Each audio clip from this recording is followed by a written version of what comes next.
Whether a person is experiencing depression, burnout, a delayed launch into adult independence, or just a sense of inertia or overwhelmment in life, there's a variety of traps that can slow down recovery.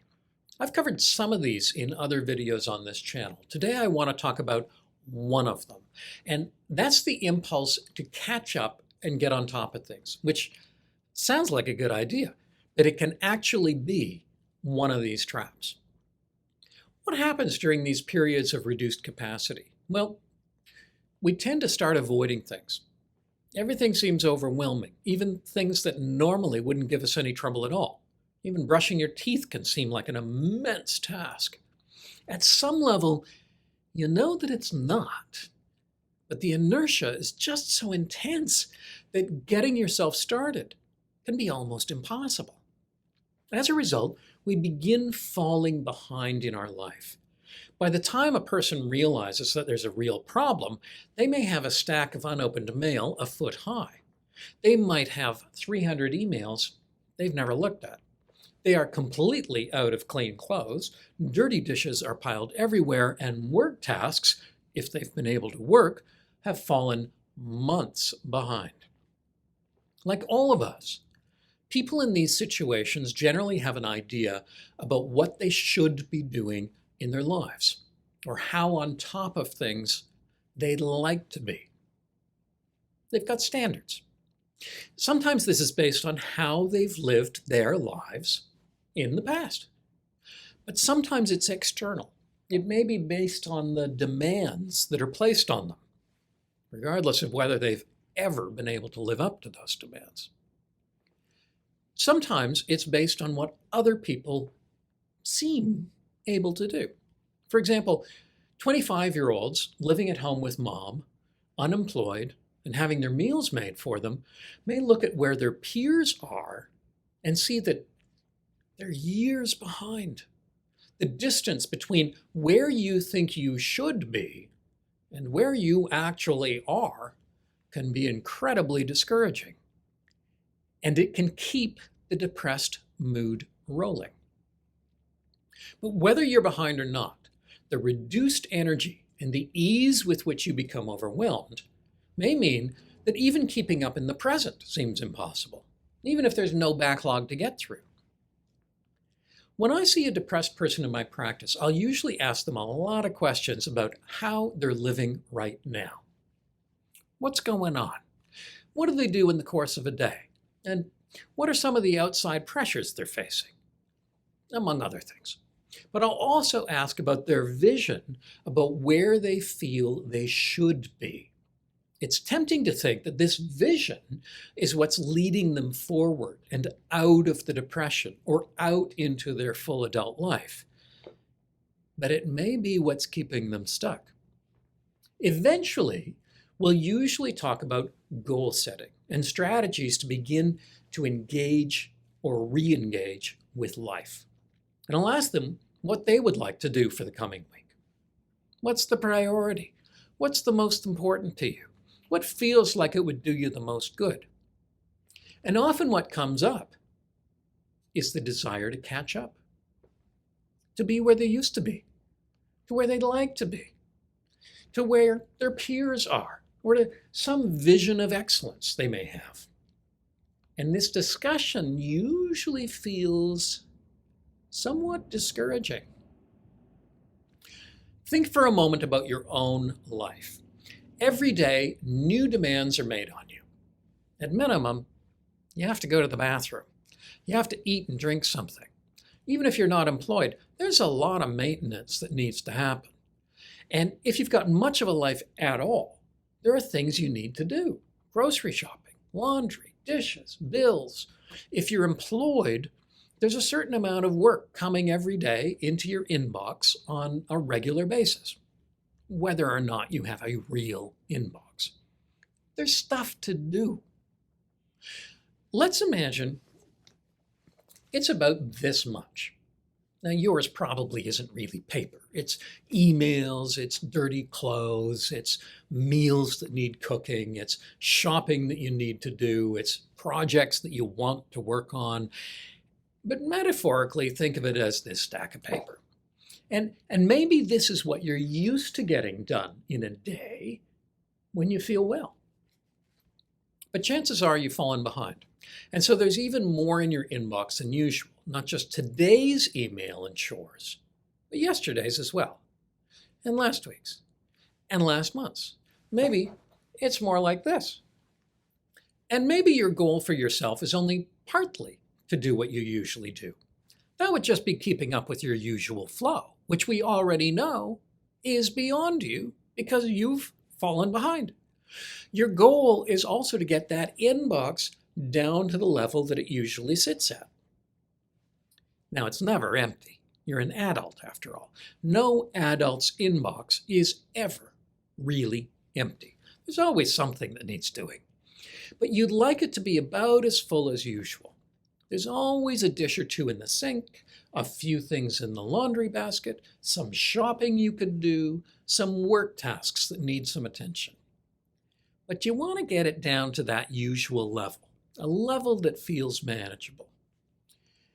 But there are two problems. First, getting to that level that you think you should be at today would be impossible for you even at your very best. You're used to doing this much. Even on your most productive day, you'd never get this done.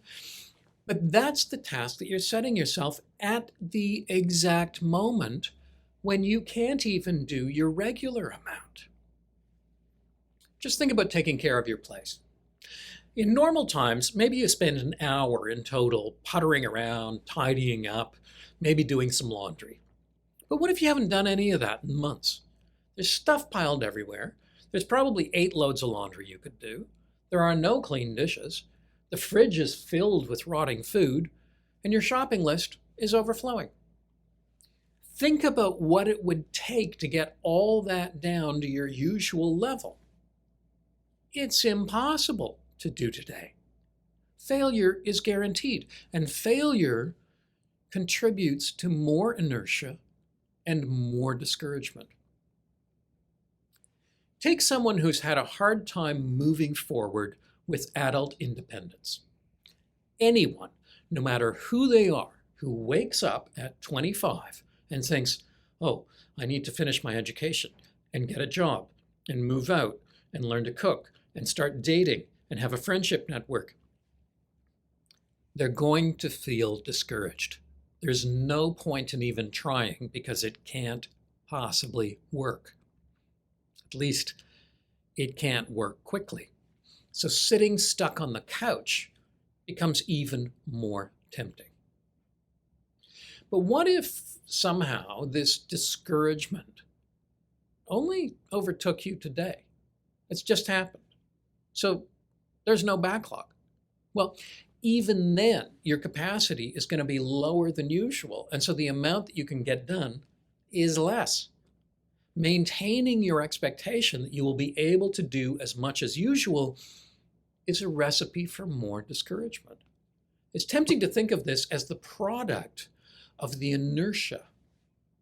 This is one of the primary things that creates that inertia.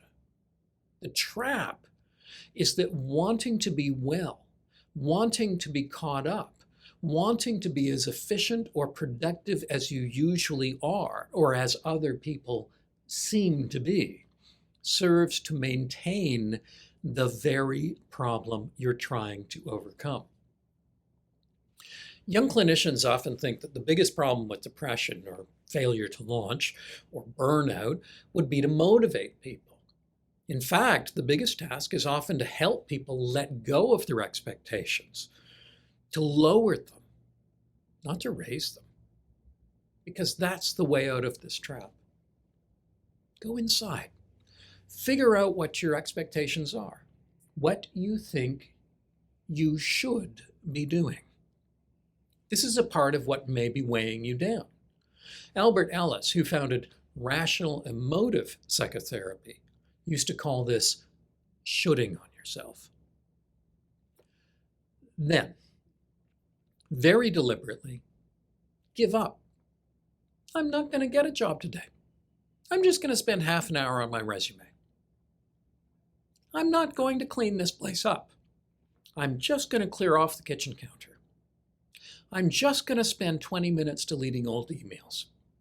I'm just going to call one friend. I am not going to do all this laundry. I'm just going to do one load. And the secret is, you're probably already catching up because you don't produce a full load of dirty laundry in a day. You're making headway into that snowbank of leftover stuff.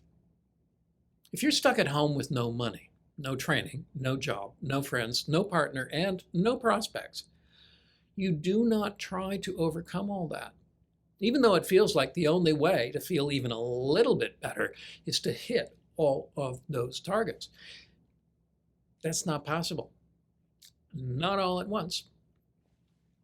All I'm going to do is learn to make pasta. All I'm going to do is walk to that park I've never been to. All I'm going to do is drink my coffee inside a coffee shop. All I'm going to do is ride the bus one stop. All I'm going to do is visit the community center and see what it looks like inside. I am not going to stay focused on where I think I should be. I'm going to focus on where I am and take one step forward. Not the whole journey, one step, because that one step is beyond where I am now. It's better than now. How do people ever get back on top? How do they catch up? How do they clear all that backlog? The same way we do everything else. We let go of the destination and we take one step. We focus on the step that we're on. And when we've done it, we acknowledge that we did it. It doesn't have to be spectacular, but it needed doing, and we did it. And it's not the end of the journey, but we are a step beyond where we were. The attempt to reach a distant destination, some grand vision, isn't motivating. It's paralyzing. It's not what inspires us. It's what keeps us stuck. The goal of catching up is a trap, one of many on the route out of depression, out of burnout, out of anxiety, and into our adult lives. Thanks for watching. My books, How to Be Miserable, 40 Strategies You Already Use, and How to Be Miserable in Your 20s, are available through all major booksellers. See you again.